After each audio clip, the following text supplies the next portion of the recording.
Hello hi friends, welcome to my YouTube channel. अगर आप एक इंजीनियर हो तो आपके लिए ये वीडियो बहुत ज़्यादा इन्फॉर्मेटिव होने वाली है, खासकर उन लोगों के लिए जो कि इलेक्ट्रॉनिक्स एंड कम्युनिकेशन इंजीनियरिंग से बीटेक कर रहे हैं। तो आज की इस वीडियो में हम देखेंगे कि अगर आप इलेक्ट्रॉनिक्स एंड कम्युनिकेशन इंजीनियरिंग को चूज़ करते हो तो आप किस किस फील्ड में एक अच्छी जॉब पा सकते हो। तो आज हम उनके बारे में यहाँ पे बात करने वाले हैं। देखिए फ्रेंड, जो हमारे इलेक्ट्रॉनिक्स एंड कम्युनिकेशन इंजीनियरिंग होते हैं उसके जो स्टूडेंट होते हैं वो कन्फ्यूज़ हो जाते हैं कि यार मैं इलेक्ट्रॉनिक्स फील्ड में जाऊँ या कम्युनिकेशन के फील्ड में जाऊं यानी कि नेटवर्किंग के फील्ड में जाऊं, या मैं एक सॉफ्टवेयर फील्ड में जाऊं यानी कि एक आईटी इंडस्ट्री के अंदर जाऊं। तो मुझे क्या क्या करना चाहिए उन सभी के बारे में मैं यहाँ पे डिस्कस करने वाला हूँ। ये वीडियो एक ऐसी वीडियो है जो कि आपको पूरे यूट्यूब पे नहीं मिलेगी, क्योंकि मैं एक ईसी इंजीनियर हूँ। तो मैं खुद के एक्सपीरियंस से आपको यहाँ पे बताऊँगा कि आपको क्या करना चाहिए क्या नहीं करना चाहिए अगर आप कोई सी भी एक पर्टिकुलर फील्ड में जाना चाहते हो। तो आइए वीडियो को पूरा देखिए, पूरा वॉच कीजिए, जिससे कि आपको अच्छे से समझ में आ सके और एक आप अच्छा डिसीजन ले सके अपने कैरियर को लेकर। तो आइए बात करते हैं इलेक्ट्रॉनिक्स एंड कम्युनिकेशन इंजीनियरिंग। इसकी फुल फॉर्म से आपको यहाँ पे पता चल पा रहा होगा। इलेक्ट्रॉनिक्स मतलब इलेक्ट्रॉनिक्स एंड कम्युनिकेशन, कम्युनिकेशन का मतलब है यहाँ पे नेटवर्किंग या टेलीकम्युनिकेशन के फील्ड से। और यहाँ पे फिर मैंने ऐड किया है सॉफ्टवेयर। जो हमारे ईसीई वाले होते हैं उनके अंदर कुछ सब्जेक्ट ऐसे होते हैं जो कि कंप्यूटर साइंस वाले पढ़ते हैं, जैसे कि सी लैंग्वेज हो गई, डेटा स्ट्रक्चर हो गया। तो ये कुछ ऐसे सब्जेक्ट होते हैं जो कि हमारे आईटी ब्रांच में होते हैं, लेकिन ये ईसीई इंजीनियरिंग वाले स्टडी करते हैं अच्छे से। तो आप सॉफ्टवेयर के फील्ड में भी जा सकते हैं। तो मैं यहाँ पे बात करने वाला हूँ, आप यहाँ पे फर्स्ट जा सकते हैं बिल्कुल अपनी कोर ब्रांच में। इलेक्ट्रॉनिक्स ये आपकी कोर ब्रांच है। सेकंड है नेटवर्किंग, नेटवर्किंग या मैं बोल सकता हूँ टेलीकम्युनिकेशन, ये भी आपकी कोर ब्रांच है, क्योंकि आप यहाँ पे ऐसे ऐसे सब्जेक्ट को स्टडी करते हैं जो कि आपके नेटवर्किंग से रिलेटेड है। आप काफ़ी डीपली इनको पढ़ते हैं बीटेक के अंदर। फिर आता है सॉफ्टवेयर। सॉफ्टवेयर फील्ड जो होता है बेसिकली आईटी या कंप्यूटर साइंस वालों के लिए होता है, लेकिन इसमें ईसीई के कम से कम 60% स्टूडेंट इस फील्ड को चूज़ करते हैं, क्योंकि वो वहाँ पे सी लैंग्वेज भी पढ़ते हैं और डेटा स्ट्रक्चर एक सब्जेक्ट होता है वो भी पढ़ते हैं जो कि आईटी ब्रांच से रिलेटेड है। तो आप इस फील्ड में भी जॉब पा सकते हैं। अब मैं आपको बताऊंगा, अगर आप इलेक्ट्रॉनिक्स फील्ड में जाना चाहते हो तो आपको किस चीज़ की नॉलेज होनी चाहिए, अगर आप नेटवर्किंग फील्ड में जाना चाहते हो तो आपको किस चीज़ की नॉलेज होना चाहिए, और अगर आप एक सॉफ्टवेयर फील्ड में यानी कि एक आईटी फील्ड में जाना चाहते हो तो आपको किस चीज़ की नॉलेज होना चाहिए। देखिए सबसे पहले हम बात कर लेते हैं इलेक्ट्रॉनिक्स फील्ड के बारे में। अगर आप एक इलेक्ट्रॉनिक्स कंपनी में अच्छी जॉब पाना चाहते हो तो आपको किस चीज़ के बारे में नॉलेज होना चाहिए। आपको इलेक्ट्रॉनिक्स हार्डवेयर के बारे में नॉलेज होना चाहिए, यानी कि जो भी आप इलेक्ट्रॉनिक्स में हार्डवेयर देखते हो यानी कि जिसको आप टच कर सकते हो वो सब क्या है, एक हार्डवेयर है। जैसे कि माइक्रो कंट्रोलर हो गया, क्या है, एक हार्डवेयर है। चिप हो गई, वो क्या है, एक हार्डवेयर है। यानी कि जो भी इलेक्ट्रॉनिक्स का हार्डवेयर है आपको उनके बारे में नॉलेज होना चाहिए।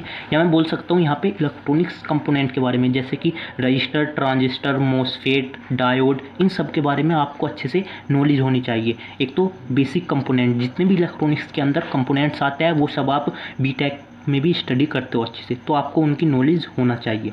सेकंड, आपको ये थोड़ा एडवांस हो जाता है इलेक्ट्रॉनिक्स हार्डवेयर के बारे में, जैसे कि एक तरीके से कोई भी माइक्रो कंट्रोलर है उसके बारे में आपको नॉलेज होना चाहिए, रैम रोम के बारे में आपको यहाँ पे नॉलेज होना चाहिए। ठीक है, ये थोड़ा एडवांस कंपोनेंट में आ जाते हैं, क्योंकि कंपोनेंट का यूज़ करके, कंपोनेंट को कंसिस्ट करके हम क्या बनाते हैं, एक पूरा का पूरा हार्डवेयर बनाते हैं। तो उन दोनों के बारे में आपको यहाँ पे अच्छे से नॉलेज होना चाहिए। देखिए यहाँ पर आप किस प्रोफाइल पर अच्छी जॉब पा सकते हो। देखिए अगर आपके पास ये नॉलेज है तो आप एक इलेक्ट्रॉनिक्स फील्ड में अपना करियर बना सकते हो। लेकिन अगर मैं और एडवांस की बात करूं, जैसे कि आपको पीसीबी डिज़ाइन में जाना है तो इसके सॉफ्टवेयर होते हैं जो कि आप लैपटॉप पे उसको इंस्टॉल कर सकते हो और आसानी से पीसीबी डिज़ाइन कर सकते हो। ऐसी बहुत सी कंपनी होती है जो कि पीसीबी को डिज़ाइन करती है with the help of software जैसे कि एगल का नाम आपने सुना होगा। ये एक सॉफ्टवेयर होता है जो कि पीसीबी को डिज़ाइन करता है।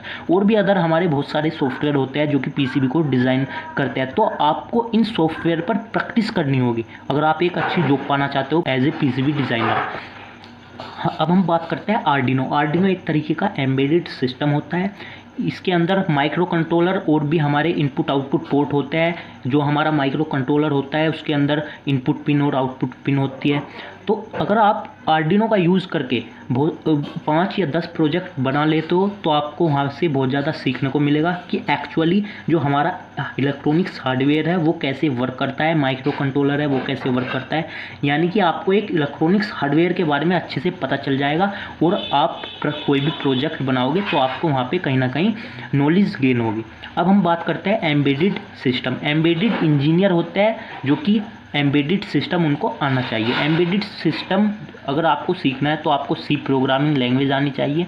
वैसे एक लैंग्वेज होती है एम्बेडेड सी, वो आप बड़ी आसानी से कर सकते हो अगर आपको सी प्रोग्रामिंग लैंग्वेज आती है। और ये कंप्यूटर साइंस वालों के लिए यानी कि आईटी फील्ड में भी ये बहुत ज़्यादा महत्व रखती है। अगर आपके पास ये है सी लैंग्वेज है, इसकी नॉलेज है, तो आप सॉफ्टवेयर फील्ड में भी आगे लैंग्वेज को सीखने के लिए ज़्यादा मेहनत नहीं करनी होगी, आप बड़ी आसानी से सीख सकते हो। लेकिन ये एक बेसिक लैंग्वेज होती है, अगर आपको ये लैंग्वेज आती है तो आपके लिए बहुत अच्छी बात है। आप एम्बेडेड सिस्टम के लिए भी अपने कैरियर को देख सकते हो और सॉफ्टवेयर फील्ड के लिए भी अपने कैरियर को आप देख सकते हो। तो मैं यहाँ पे एम्बेडेड की बात कर रहा हूँ। अगर आपके पास सी की नॉलेज है और प्लस यहाँ पे हार्डवेयर, जो कि मैंने आपको पहले ही बताया इलेक्ट्रॉनिक्स हार्डवेयर की नॉलेज है, तो आप अपना इलेक्ट्रॉनिक्स फील्ड में एक अच्छा कैरियर बना सकते हो। तो मैंने यहाँ पे आपको सिर्फ 2 प्रोफाइल बताई, पीसीबी डिज़ाइनर की और एम्बेडेड इंजीनियर की।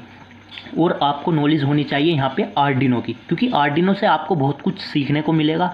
आर्डिनो के अंदर दोनों चीज़ आ जाती है, आप प्रोग्रामिंग भी करते हो और इसमें इलेक्ट्रॉनिक्स हार्डवेयर भी होते हैं। आपको दोनों चीज़ों के बारे में यहाँ पे पता चल जाएगा। तो आप इलेक्ट्रॉनिक्स फील्ड में एक काफ़ी अच्छी अपने कैरियर को ग्रोथ कर सकते हो। तो आइए अब हम देख लेते हैं नेटवर्किंग फील्ड में। अगर आप नेटवर्किंग फील्ड में जाना चाहते हो तो आपको किस किस चीज़ की नॉलेज होनी चाहिए और आपको कौन सा ओरिएंटेड कोर्स करना चाहिए जिससे कि आप नेटवर्किंग फील्ड में ग्रोथ कर सको।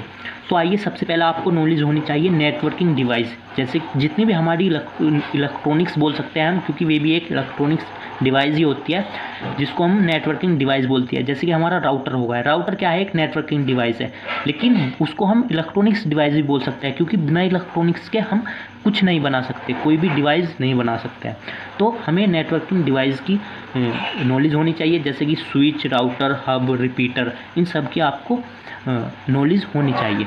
फिर आता है OSI TCP IP मॉडल। देखिए OSI और TCP IP मॉडल की भी आपको नॉलेज होना चाहिए। ये हमें ये बताता है कि जो हमारा डेटा है वो कैसे फ्लो होता है, कैसे सेंड होता है, कैसे रिसीव होता है, उसके कुछ प्रोटोकॉल होता है, इसके अंदर कुछ लेयर होती है, 7 लेयर होती है OSI मॉडल के अंदर, और TCP IP मॉडल के अंदर 5 लेयर होती है, उसका कैसे इम्प्लीमेंट किया जाता है, ये सब आपको पता होना चाहिए। अगर आप पढ़ोगे OSI मॉडल क्या है, TCP IP मॉडल क्या है, तो आपको यहाँ पे अच्छे से पता चल जाएगा। तो मैंने अभी आपको यहाँ पे 2 चीज़ बताई नेटवर्किंग डिवाइस के बारे में, जैसे कि स्विच, हब, राउटर। और फिर आपको नॉलेज होनी चाहिए इम्पोर्टेंट प्रोटोकॉल की। कुछ इम्पोर्टेंट प्रोटोकॉल होते हैं जो कि हमारी अलग अलग चीज़ों को कंप्लीट करने के लिए काम आते हैं। जैसे कि कोई भी एरर आ रही है, हम अपने सिग्नल को सेंड कर रहे हैं और दूसरा बंदा यहाँ पे रिसीव कर रहा है या दूसरा सिस्टम, तो वो एक सीक्वेंस में जाना चाहिए। उस सीक्वेंस में डेटा को भेजने के लिए हम किस प्रोटोकॉल का यूज़ करते हैं, ठीक है। या कोई भी एरर आ रही है, उस एरर को डिटेक्ट करने के लिए हम किसी अदर प्रोटोकॉल का यूज़ करते हैं।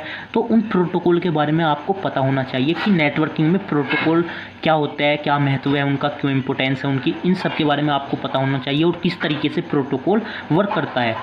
प्रोटोकॉल क्या होता है, बेसिकली सेट ऑफ रूल। ये रूल का एक सेट होता है, एक कॉम्बिनेशन होता है जिसकी नॉलेज हमें होनी चाहिए। तो नेटवर्किंग फील्ड में आपको इन तीनों चीज़ों के बारे में अच्छी नॉलेज होनी चाहिए।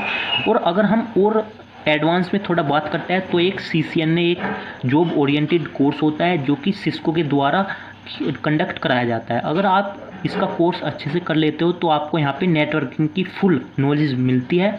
और कोई किसी भी आप कंपनी में जाते हो तो आपसे CCNA का सर्टिफिकेट मांगा जाता है। तो ये मस्ट है एक नेटवर्किंग फील्ड में। तो आप यहाँ पे भी बहुत अच्छी ग्रोथ कर सकते हो अपने कैरियर को लेकर। अब हम बात करते हैं सॉफ्टवेयर फील्ड में। अगर एक electronics and communication engineer software field में अपना कैरियर बनाना चाहता है तो उसको क्या आना चाहिए, कौन सी लैंग्वेज उसको आनी चाहिए। तो सबसे बेसिक है सी लैंग्वेज। देखिए सी लैंग्वेज में हमने बात की थी, जो एम्बेडेड सिस्टम में जाना चाहता है या एम्बेडेड इंजीनियर बनना चाहता है तो उसको भी सी लैंग्वेज आनी चाहिए। तो आप ये बात समझ लीजिए, अगर आप इंजीनियरिंग के किसी भी फील्ड से है तो आपको सी लैंग्वेज आनी चाहिए, चाहे आप इलेक्ट्रॉनिक्स एंड कम्युनिकेशन फील्ड से है या आप इलेक्ट्रॉनिक्स एंड टेलीकम्युनिकेशन फील्ड से है या आप कंप्यूटर साइंस फील्ड से है, तो आपको सी लैंग्वेज आनी चाहिए, ये मस्ट है। फिर मैंने आपको बताया था डेटा स्ट्रक्चर। डेटा स्ट्रक्चर आप सेकंड ईयर में पढ़ते हो अच्छे से, चाहे वो इलेक्ट्रॉनिक्स वाला हो या कंप्यूटर साइंस वाला हो, वो दोनों के पास सब्जेक्ट होता है, आप पढ़ते हो। तो सी लैंग्वेज और डेटा स्ट्रक्चर आप पढ़ते भी हो, स्टडी करते हो, तो इनकी आपको अच्छी नॉलेज होना चाहिए।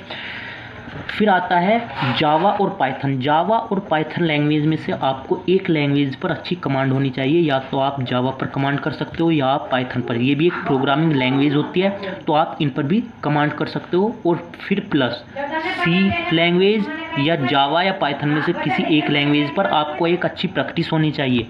आपको यहाँ पे अच्छी प्रैक्टिस होनी चाहिए, जैसे कि मैंने आपको बताया। तो आप यहाँ पे आईटी फील्ड में या कंप्यूटर साइंस के फील्ड में एक अच्छी ग्रोथ कर सकते हो। तो यहाँ पे आपको एक बात याद रखनी है कि सी लैंग्वेज यहाँ पे मस्ट है, और डेटा स्ट्रक्चर की नॉलेज होना चाहिए, जैसे कि लिंक लिस्ट क्या होता है, ट्रीज़ क्या होती है, तो इम्पोर्टेंट कॉन्सेप्ट आपको पता होना चाहिए। और प्लस जावा या पाइथन में एक लैंग्वेज पर कमांड होनी चाहिए, किसी भी एक लैंग्वेज पर, क्योंकि कोई भी कंपनी होती है वो आपसे सारी लैंग्वेज नहीं मांगती है एज ए फ्रेशर। तो आपको यहाँ पे एक लैंग्वेज पे कमांड होनी चाहिए, जिससे कि उन्हें पता चल सके कि हाँ आप प्रोग्रामिंग कर सकते हो और आप अपनी आईटी फील्ड में अच्छा ग्रोथ कर सकते हो। तो आई होप ये वीडियो आपके लिए बहुत ज़्यादा इन्फॉर्मेटिव रही होगी। तो मैंने ये वीडियो बहुत ज़्यादा मेहनत से बनाई है, अपने एक्सपीरियंस से बनाई है, क्योंकि मैं एक electronics and communication engineering field से बिलोंग करता हूँ। तो प्लीज़ आप इस चैनल को सब्सक्राइब कीजिए, बेल आइकन को प्रेस कीजिए, जिससे कि मेरी वीडियो का नोटिफिकेशन आपको प्रॉपरली मिलता रहे, और जो भी मैं यहाँ पे अपने एक्सपीरियंस से नॉलेज शेयर करूँ वो आपके पास तक पहुँचते रहे। Thank you friends for watching my video.